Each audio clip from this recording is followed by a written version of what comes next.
vamos conversar agora, então, com o Dr. Alfredo Bittencourt, que é nutrólogo, atua na área de estética e pós-graduado nessa área, atua há mais de 25 anos. E o assunto agora é sobre as dietas, como emagrecer. Para começar, papo, o que é exatamente, doutor, a obesidade, o sobrepeso? Quando é que a pessoa pode realmente identificar que está nessa faixa de peso?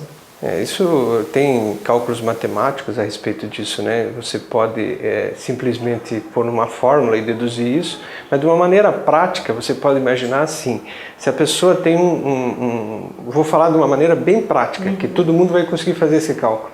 Se você pegar lá a mulher, os centímetros que ela tem acima de 1 metro, por exemplo, uma mulher de 1,60 m, o peso dela, dependendo da idade, varia geralmente entre 52, 55 até 62 no máximo. Então, se você pegar esse máximo de peso que seria normal para ela, 62 quilos, e você jogar 20% em cima, ou seja, 12 quilos e 400, então a partir de 62 mais 12, 74, ela está obesa. E dentro desse 62 a 64, ela estaria com sobrepeso. Isso é uma maneira grosseira até de fazer os cálculos, mas prática, tipo qualquer um consegue fazer isso, né? Então um homem de 1,70 m, ele pode pesar de 70 a 80, sendo normal, dependendo de algumas características dele, mas grosseiramente pode-se pensar assim. Então se pegar um homem de 80, você colocar esse como peso máximo, mais 16 quilos, que é 20% do 80, então 96 quilos ele está obeso, até 95 ele está com sobrepeso, abaixo de 80 ele está no ideal. Fica fácil assim de determinar quando está ou não fora do peso, esse sobrepeso, essa obesidade que todo mundo hoje está falando tanto e que trazem tantos riscos para a nossa vida, porque a ideia é não chegar a este ponto de forma alguma, porque realmente o sobrepeso acarreta uma série de problemas ao organismo. Exatamente, eu costumo comentar com meus pacientes assim, nós médicos não somos os criadores da ciência, né? Nós somos porta-voz da ciência. Então quando um paciente me procura, ele me procura querendo saber as informações científicas, médicas, a respeito de determinada área. Então hoje nós temos uma evolução científica muito grande. Existe uma gama de conhecimento muito grande, que ela funila através do médico, que o médico transporta para o paciente de uma maneira, como eu fiz, mais fácil de entendimento, para que ele possa saber os prejuízos, os problemas que ele vai ter, né? Então, é sabido pela ciência, estatisticamente, que quem está com sobrepeso aumenta seu risco de ficar doente. Quem está obeso aumenta mais ainda o risco de determinadas doenças. Então isso é um uso da inteligência, a pessoa está usufruindo da ciência, né, que nós temos à disposição. Então, quando você sabe disso, você sai fora dessa área, né? Porque senão você corre os riscos, estatisticamente, mas corre, né? Com certeza. E a gente fala hoje muito de atividade física, a importância dela, para todas as idades, para todas as pessoas, alimentação saudável. Mas quando a pessoa já está gordinha, já está com sobrepeso e às vezes não consegue, passa pela cabeça imediatamente, vou tomar um remédio. Mas e como é que está essa área hoje? Porque a gente sabe que uma série de medicamentos foram tirados do mercado. Os medicamentos para controle da obesidade, como alguns chamam, ou os remédios para emagrecer, como a maioria chama, eles não existem mais. Aliás, nunca existiram, né? Remédio para emagrecer nunca existiu. O que existia são medicamentos coadjuvantes de um tratamento de emagrecimento. O tratamento de emagrecimento sempre foca a dieta.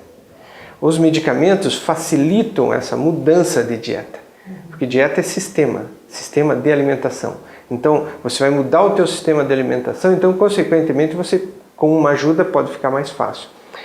Em 2011, a maior parte dos medicamentos que nós tínhamos no nosso arsenal foram tirados do mercado. Hoje tem um só que é usado como anorexígeno, mas não basicamente anorexígeno, o nome real é sacetógeno, ou seja, ele não tira a tua fome antes de você comer. Você come e fica satisfeito antes, teoricamente, que é a sibutramina.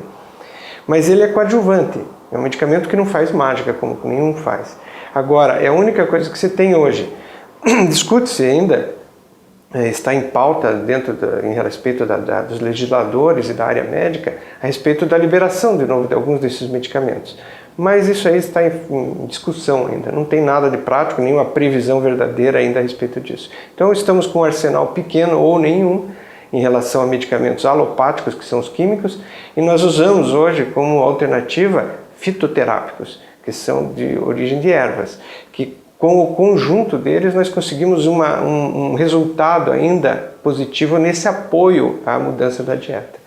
Essas ervas, quais são os efeitos dela? O que elas causam no organismo para que ajudem então a emagrecer? Existem algumas coisas bem características de quando você muda a alimentação. Eu também uso essa frase com frequência, nós somos animais. E animal com fome fica agressivo. Então a agressividade é uma reação normal de quem diminui a sua dieta. Diminui o aporte calórico da sua dieta. Então existem medicamentos fitoterápicos que diminuem essa irritabilidade de quem está seguindo uma dieta mais restrita.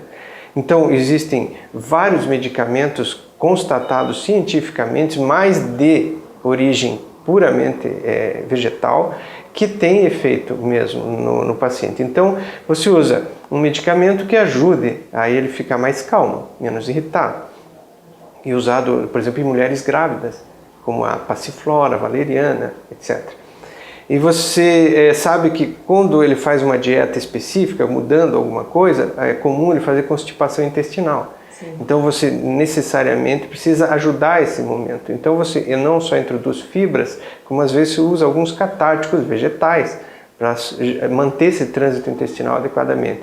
E assim por diante, vários outros sintomas que possivelmente venham a acontecer em quem está mudando a sua dieta, são evitados com o uso desses compostos, que é o arsenal que nós temos, medicamentoso que nós temos na mão agora. E a gente hoje tem também muitas notícias aí de medicamentos à base de frutinhas, né, que fazem com que a gente emagreça. E isso também pode ajudar? Entra nessa linha de... Olha, se você pegasse da maneira bem real, pode ajudar.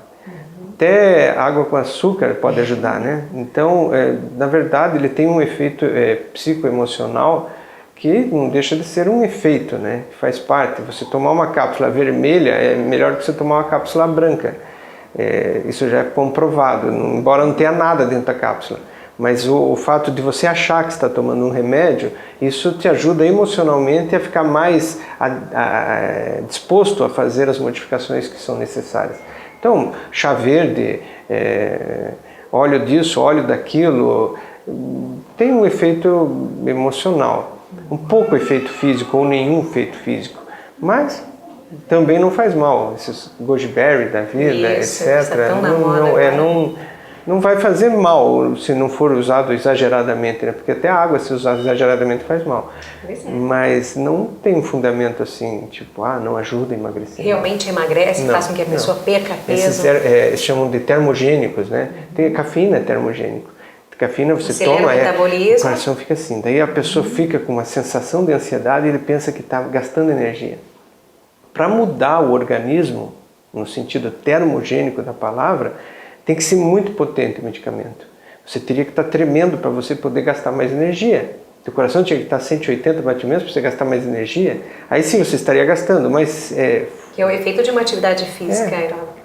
Mas não chega nem perto disso. Mas é irreal porque você vai acabar com o organismo da pessoa, né? Entendi.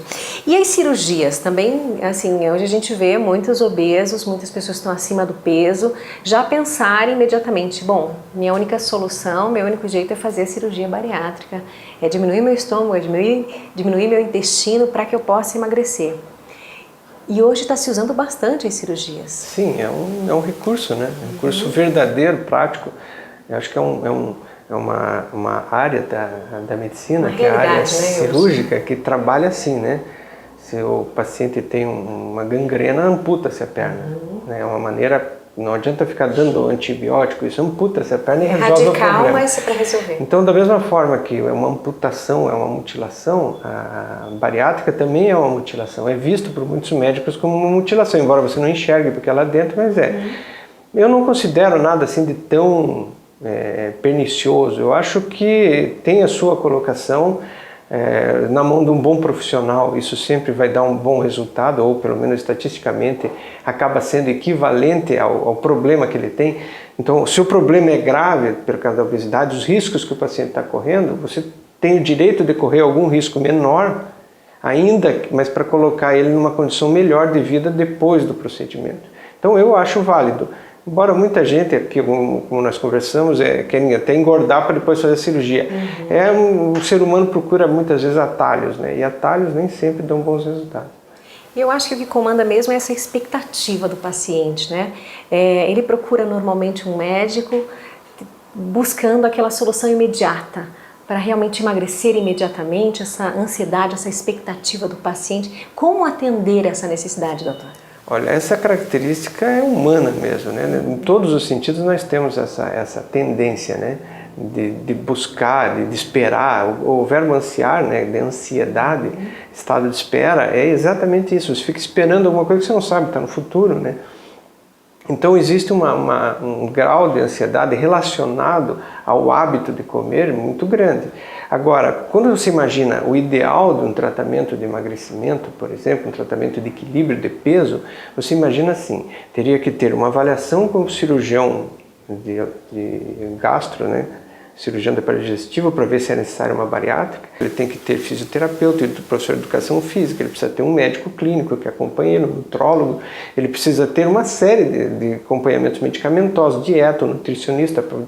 Então, existe uma possibilidade de um multidisciplinar que seria o ideal.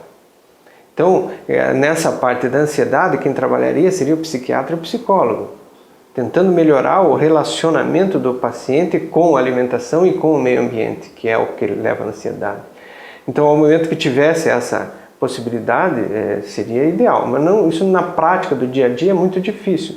Então, o médico acaba tentando trabalhar esse lado psicoemocional do paciente, dando o apoio dele no sentido da experiência, de relacionamentos e experiência dentro da área de execução da dieta. Então, nós tentamos mostrar para o paciente que ele é capaz de fazer essa mudança, que é necessário fazer essa mudança e que não é tão difícil, embora para o obeso, para quem tem excesso de peso, quem tem essa relação íntima com a alimentação, possa vir a parecer difícil, não é difícil. Depende de uma determinação e uma técnica adequada que daí nós tentamos passar, né? Porque realmente quando o paciente já está com sobrepeso, ele tem um prazer em cima da alimentação.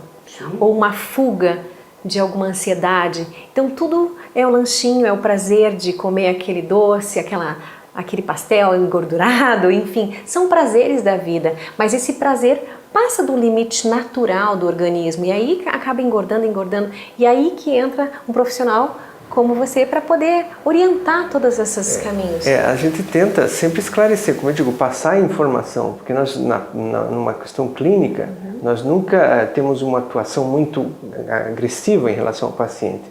A gente usa alguns medicamentos, usa uma técnica de alimentação, mas isso é teórico.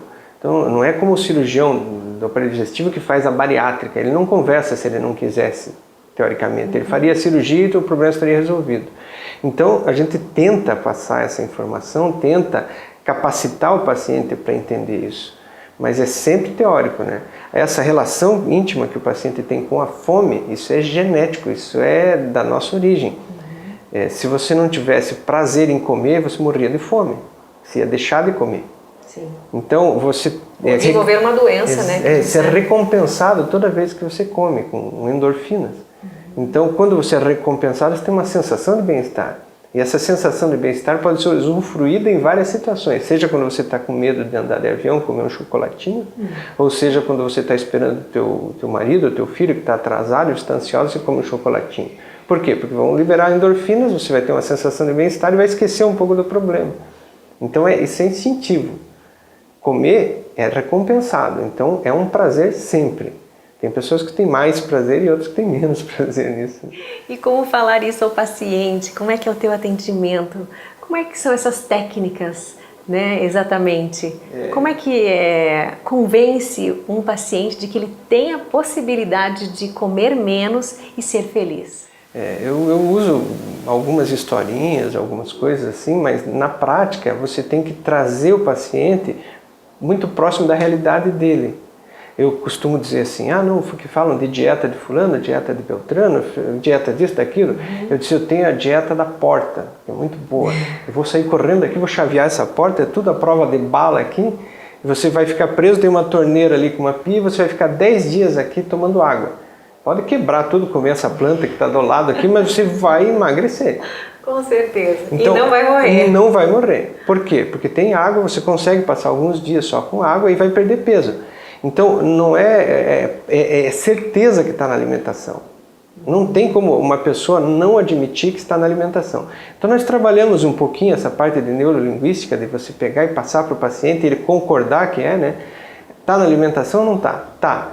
Então, ótimo. Se nós tivéssemos um bom motivo, ou seja, se a gente comprasse os quilos dele, pagando R$1 milhão para cada quilo que a pessoa perde, qualquer um vai emagrecer. Rapidinho. Você dá um bom motivo, você sabe onde que tem que mexer, que na alimentação está resolvido. A gente faz isso mais barato, né? A gente tenta passar a informação dizendo como que o paciente vai se encaminhar e o que vai acontecer. E essa previsibilidade dá confiança para o paciente. Eu digo, volta daqui a 15 dias que você vai estar diferente.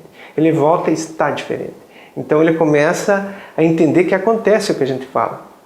Então essa experiência que você tem do que vai acontecer ajuda muito na hora do convencimento, né, do paciente. Então é um jogo de informações e de experiências mesmo. É convencer e mostrar para o paciente que ele é capaz, né? Se ele quiser verdadeiramente emagrecer, todo ser humano é capaz. Tem que mexer na alimentação. Sempre. E o que tem de novidade, então, nessas dietas? O que é que a gente tem que cuidar na alimentação? Como achar essa alimentação correta para perder peso? De uma maneira, mais uma vez, de uma maneira prática, eu vou te falar assim. Dizem assim, o que engorda? Alface engorda? Água engorda? Né? Gás engorda da água com gás? Não. Basicamente, tem duas coisas que tem o valor do alimento. É a quantidade calórica que ele possui por peso, né? E a disponibilidade dessa quantidade calórica para o organismo. Mais ou menos assim, a grosso modo também. Se você pegar 10 gramas de açúcar, ele tem 40 calorias. 10 gramas de carne tem 40 calorias. 10 gramas de batata tem 40 calorias. Só que a disponibilidade do açúcar é muito maior. Ele é super rápido. Então, se você pegar, por exemplo, um isotônico, que são essas misturas de hidratantes de água e açúcar, que tem vários no mercado, se você pegar um desse, em 10 minutos ele está na corrente sanguínea. Aquela quantidade calórica. Teu corpo não tem o que fazer aquilo, porque nós estamos conversando, você acabou de beber aquilo, não tem o que fazer, o que ele vai fazer? Como nós não jogamos fora, o corpo transforma e guarda para reserva, porque amanhã pode que você não tenha o que comer. Então ele vai guardar da reserva. Então o alimento é assim, ele tem características qualitativas e tem características de disponibilidade dessa energia. Então para você entender, proteínas 4 calorias por grama, açúcares 4 calorias por grama, carboidratos 4 calorias por grama, gordura 9 calorias por grama, álcool 12 calorias por grama. Então dependendo da quantidade de caloria que tem, da quantidade que você come desse determinado alimento e da disponibilidade, da velocidade que ele chega no sangue, é que faz você engordar mais ou menos. Então, por exemplo, o chocolate é praticamente líquido, ele derrete até na boca, então ele é absorvido muito rápido. Tem gordura e açúcar. 9 calorias por grama na gordura e 4 calorias por grama no açúcar de alta rapidez de absorção. Então, ele engorda. Mais fácil, se sobrar. Agora, daí tem o joguinho de usar essas coisas assim. E quais são as novidades, então, quando a gente fala dessas dietas? O que está sendo usado hoje? Hoje, usa-se muitas dietas baseadas... Existe uma dieta antiga, antiga que eu digo é mais de 10 anos, mas é bem mais de 10 anos que existe isso. Porque dieta, se você for pensar friamente, o que muda? Né? Você come, vamos falar de uma maneira também, come arroz, feijão, pão, se você não comer isso, você vai comer o quê? Né? Come carne, tá, é aquilo. Só que existe, alguns chamam de dieta da pré-história, né? Que é a dieta que você vai comer o quê? Carne de caça e e vai pegar a fruta, uma folha, um ovo, né? Não tem industrializados. Existe a dieta do Dr. Atkins, que é antiga, lá que se referia de você comer só a parte proteica e gordura, deixando todo o carboidrato de fora. E existem algumas hoje que advogam essa questão da proteica. A proteica é uma dieta fácil de fazer, porque ele tem um volume maior. Então, o que nós usamos, por exemplo, o que eu uso no meu consultório, é uma adaptação dessa proteica. Então, adaptação por quê? Porque a proteica propriamente dita, como muitos advogam, ela é praticamente impossível de ser feita. Não só da questão prática, porque você vai ter que estar indo no mercado todo dia, né, como da questão física mesmo, porque os teus sintomas colaterais dessa redução drástica da alimentação são obstáculos difíceis de ser transpostos, né? Então, você tem que, por isso na realidade, na nossa realidade, se o nosso paciente é acostumado a comer arroz com feijão, você tem que cuidar com isso. Se ele é acostumado a comer sushi, sashimi, é outra coisa, é outra dieta para ele. Então, nós temos que adaptar a nossa realidade. Então, o que nós fizemos foi uma pequena adaptação dessas dietas proteicas e, principalmente, colocar questões de práticas, de ganhar a confiança do paciente, de ver o paciente com frequência, de dar a devida atenção para ele, para que ele não desvie do foco que ele tem. Então, uma dieta proteica, com flexibilizações, etapas no tratamento, onde que o paciente ganha uma vitória a cada passo que ele dá para frente, seja no dia exatamente. Então, isso vai motivando o paciente e a gente faz até assim, uma certa prescrição de medicamentos fitoterápicos que dão um conforto para o paciente na questão física, um pouquinho no emocional também, aquela história da cápsula vermelha e tal. Então, o paciente tem esse apoio medicamentoso fitoterápico. Eu não uso a sibutramina, eu não sou adepto a ela, porque o efeito da sibutramina, na maioria dos pacientes, é muito pequena. Os riscos existem, a legislação agora impõe uma regra muito forte e tem falhas do meu ponto de vista, tem falhas na redação daquele contrato, a gente tem que fazer um contrato com o paciente. Existem falhas legais ali, então eu não me disponho a assinar um papel daquele. Então, a gente acaba usando esses fitoterápicos para dar o apoio, mas a dieta basicamente é isso, é o que vai fazer a mudança e essas etapas são segredinhos e alguma coisa mais que eu ficaria aqui mais uma meia hora para falar todos eles, com certeza. Ok. Doutor Alfredo, então, quem está em casa agora, que está com sobrepeso, está se sentindo gordinho ou não quer chegar a uma obesidade, está naquela linha, naquele limite, tem solução e tem que cuidar da alimentação, é isso? Sempre, sempre. E a solução é muito mais fácil do que parece, pode ter certeza. Como diria o Henry Ford lá, ele disse uma vez que se você quiser alguma coisa, se você realmente acredita que ela vai acontecer, ela vai. Se você acredita que ela não vai acontecer, não vai. Então depende só de você. E não tem dificuldade. Somos todos seres humanos, o nosso corpo responde igual.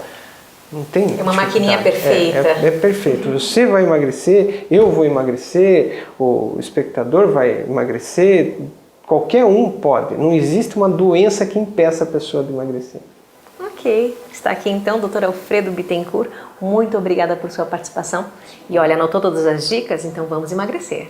Agora vamos para o Centro Educacional Evangélico com a psicóloga Raquel Mon.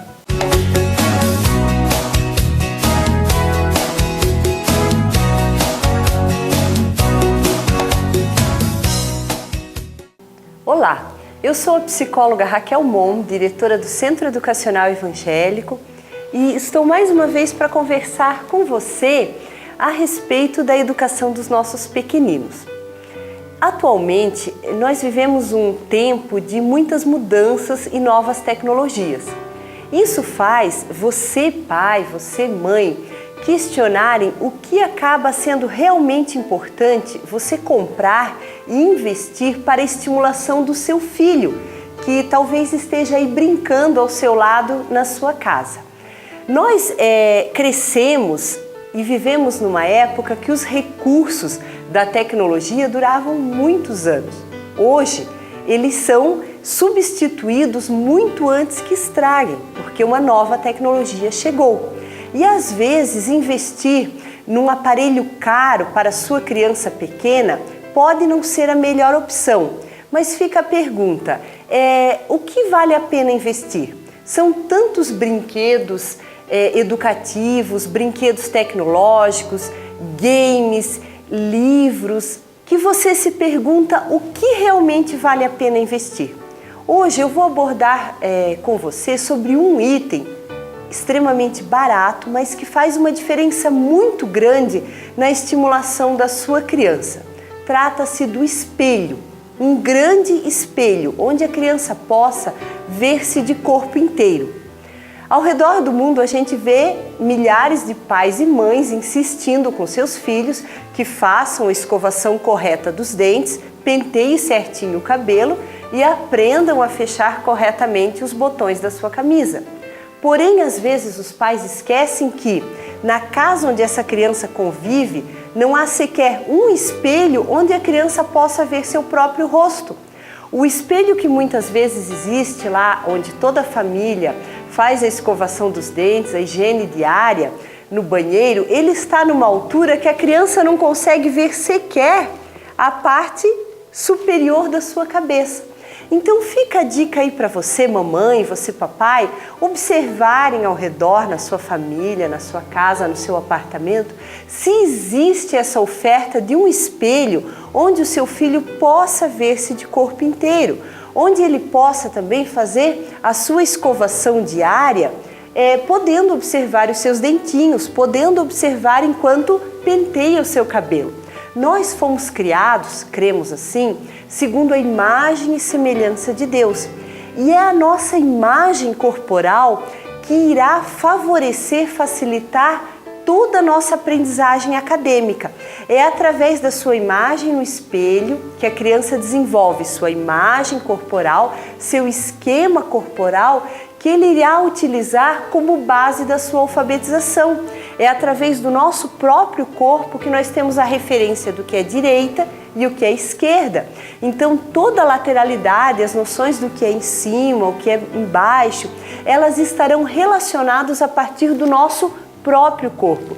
Então é muito importante que você, mamãe, você, papai, ofereça à sua criança essa oportunidade de visualizarem o corpinho inteiro no espelho, irem mostrando a ela cada uma das partes do corpo, iniciando pelo seu próprio rosto, dando o nome de cada uma dessas partes, pedindo para a criança identificar, pedindo para a criança reconhecer cada uma parte do seu corpo. É uma dica importante, que faz muita diferença na formação da sua criança e com certeza não ficará obsoleta tão rápido. Gostaria de convidar você para vir nos visitar na Escola Centro Educacional Evangélico. Temos o Evangélico Baby, atendendo dos 4 meses aos 4 anos de idade, e o Educacional Evangélico, dos 5 anos aos 14, com Fundamental 2. Nosso endereço você confere na tela, Rua São Sidônio Apolinário, 329, aqui em Curitiba, e o nosso telefone é o 3245-7999. O site é educacionalevangelico.com.br. Um grande abraço, Deus abençoe você e até a próxima semana. Foi muito bom estar aqui com vocês. Deus os abençoe e até o próximo Só para Maiores.